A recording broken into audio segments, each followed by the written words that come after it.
Assalamualaikum warahmatullahi wabarakatuh.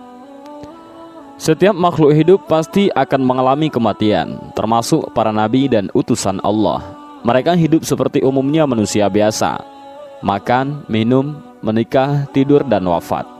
Bahkan umurnya pun seperti umur manusia rata-rata. Meski demikian, ada 4 nabi yang diberi umur panjang oleh Allah Subhanahu wa Ta'ala dan hidup hingga sekarang. 2 nabi hidup di langit dan 2 lainnya hidup di bumi. 2 nabi yang hidup di langit adalah Nabi Isa alaihissalam dan Nabi Idris alaihissalam. Sementara yang hidup di bumi adalah Nabi Khidir dan Nabi Ilyas. Disebutkan bahwa Nabi Khidir alaihissalam dipercaya menjaga lautan, sementara Nabi Ilyas dipercaya untuk menjaga daratan. Ini sebagaimana disebutkan dalam kitab Al-Isyabah dari Ibnu Syahin.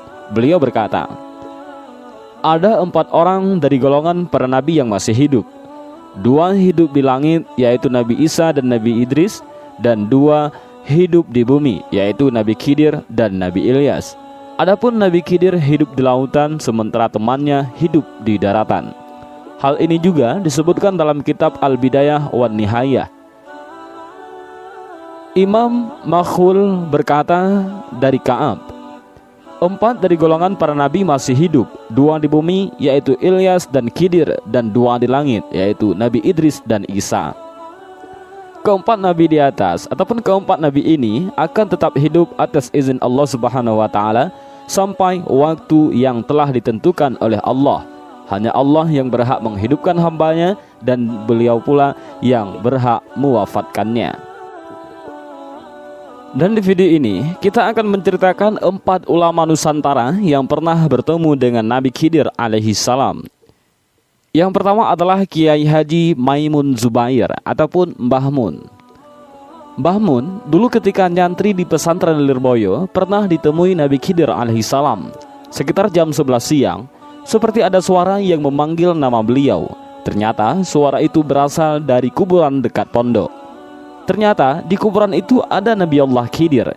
Pakaiannya seperti petani, pakai caping. Inti yang disampaikan Nabi Khidir alaihissalam, kamu cinta sama saya juga cinta sama kamu. Dijamin Gusti Allah nantinya. Setelah dahulu begitu, Nabi Khidir alaihissalam mendoakan Mbah Mun lama sekali. Setelah lama berdoa dan diamini oleh Mbah Mun muda, Nabi Khidir alaihissalam kemudian menghilang. Dan Mbah Mun juga akhirnya balik ke pondok lagi. Fakta ini ternyata diketahui Kiai Mahrus Ali. Setelah pertemuan itu, Mbah Mun muda langsung terlihat sosok santri muda yang sangat alim. Mbah Mun muda juga akhirnya mengaku kepada Kiai Mahrus perihal yang baru saja dialami. Setelah peristiwa itu, Mbah Mun muda akhirnya sowan kepada Mbah Kiai Hamid Pasuruan. Setelah sampai di kediaman Kiai Hamid, sebelum matur apapun, langsung Kiai Hamid berkata, saya sudah tahu. Ini tadi baru saja dikasih kabar Nabi Khidir. Sekarang saya pesan kamu yang hati-hati ya. Yang kedua adalah Kiai Haji Hashim Asy'ari.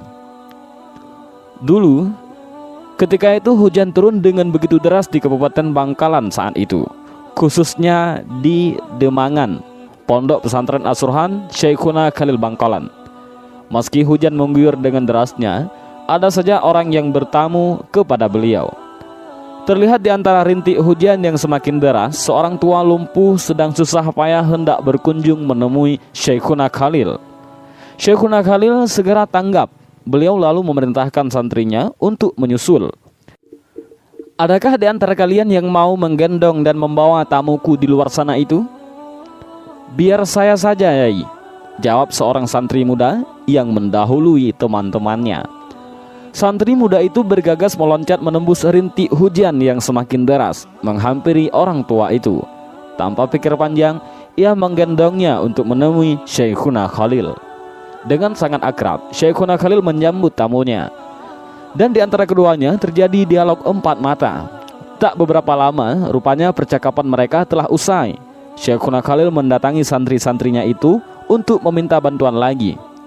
Siapakah di antara kalian yang mau membantu orang tua ini untuk kembali pulang? Biar saya, Yai, sahut santri yang tadi yang menggendong orang tua tersebut. Lalu santri muda itu dengan penuh rasa takzim menggendongnya keluar pondok pesantren dengan hati-hati sesuai perintah Syekhuna Khalil.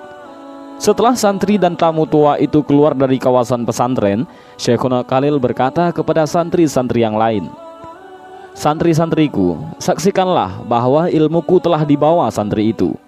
Dan ternyata yang digendong oleh santri tersebut adalah Nabiullah Khidir alaihissalam yang bersilaturahmi kepada Syekhuna Khalil, dan santri yang menggendongnya adalah Hadratus Syekh Kiai Haji Hashim Asy'ari muda, yaitu pendiri Nahdlatul Ulama yang kemudian mewarisi keilmuan Syekhuna Khalil Bangkalan.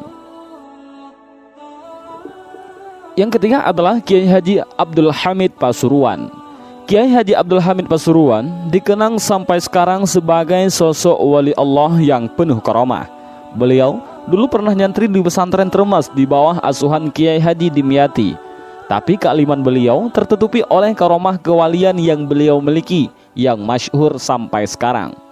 Dan salah satu karomah beliau adalah bisa sering dan mudah bertemu dengan Nabi Khidir alaihissalam.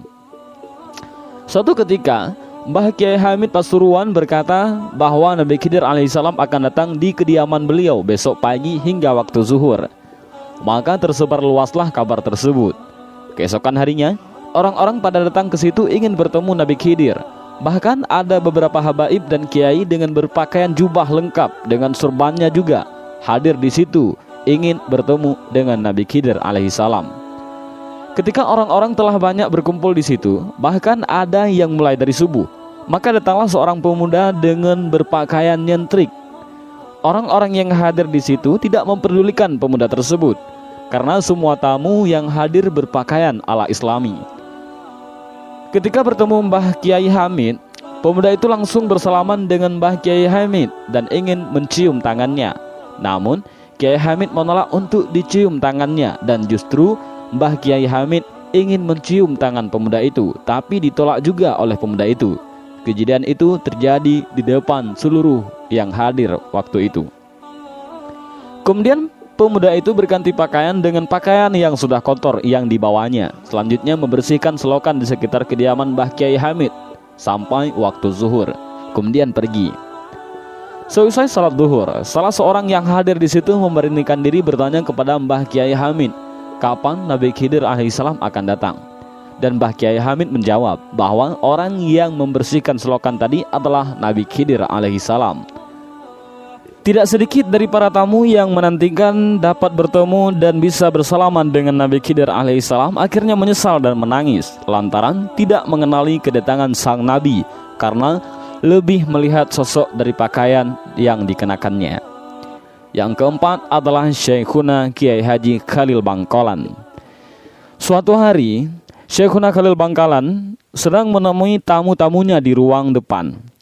Mbah Khalil yang juga ulama besar dan salah satu guru dari Kiai Haji Hashim Asy'ari, yaitu pendiri NU, duduk dengan salah satu lutut tertekuk di depan perut beliau sambil bercengkrama dengan para tamu-tamunya yang ditemani dengan secangkir kopi yang ada di hadapan masing-masing.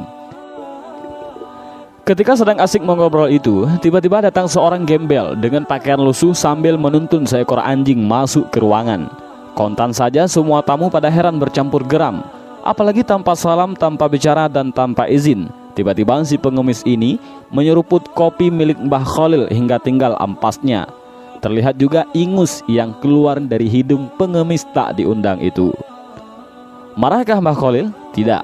Mbah Khalil tampak merubah posisi duduknya seperti orang posisi duduk yang sedang sholat. Telapak tangannya menyatu di atas paha, kepalanya menunduk tanpa berani menatap muka si pengemis. Justru beberapa tamu bangkit bermaksud mengusir orang aneh ini, tapi segera dicegah oleh Mbah Khalil dengan isyarat tangannya. Beberapa saat suasana hening. Mbah Khalil tetap menunduk, tamu yang ada di ruangan itu tak satupun yang berani bersuara sampai kemudian si pengemis berlalu tanpa sepatah kata pun. Setelah gelandangan itu pergi, Mbah Khalil membuka suara. "Siapa yang mau meminum kopi bekas tamuku tadi?" Tentu saja tak seorang pun yang mau, karena kopi itu bekas diminum oleh seorang pengemis dengan ingus menempel di bawah hidung. "Baiklah, kalau begitu biar saya yang menghabiskan," kata Mbah Khalil sambil meminum sisa kopi di cangkir. Semua tamu semakin terheran-heran. Belum habis rasa penasaran para tamu, kemudian Mbah Khalil menyambung kata lagi. "Tahukah kalian siapa tamu tadi? Dia adalah Nabi Khidir. Beliau habis mengunjungi sahabatnya seorang wali di Yaman dan Sudan. Kemudian melanjutkan perjalanan ke sini untuk menemui sahabat-sahabatnya, para waliullah di tanah Jawa." Kontan saja, kemudian para tamu berebut sisa kopi yang tinggal cangkirnya itu. Bahkan ada yang berebut untuk mencuci cangkirnya, sekedar untuk ngalap barkah dari kesalahan Nabi Khidir alaihi salam. Dan itulah beberapa ulama Nusantara yang pernah ditemui oleh Nabi Khidir alaihissalam. Dan sebenarnya bukan hanya 4 ulama itu saja yang pernah bertemu dengan Nabi Khidir alaihissalam. Ada masih banyak ulama-ulama ataupun kiai-kiai lain dari Nusantara yang pernah bertemu dengan Nabi Khidir alaihissalam. Dan demikianlah video ini, semoga bermanfaat. Wallahu a'lam bishawab. Assalamualaikum warahmatullahi wabarakatuh.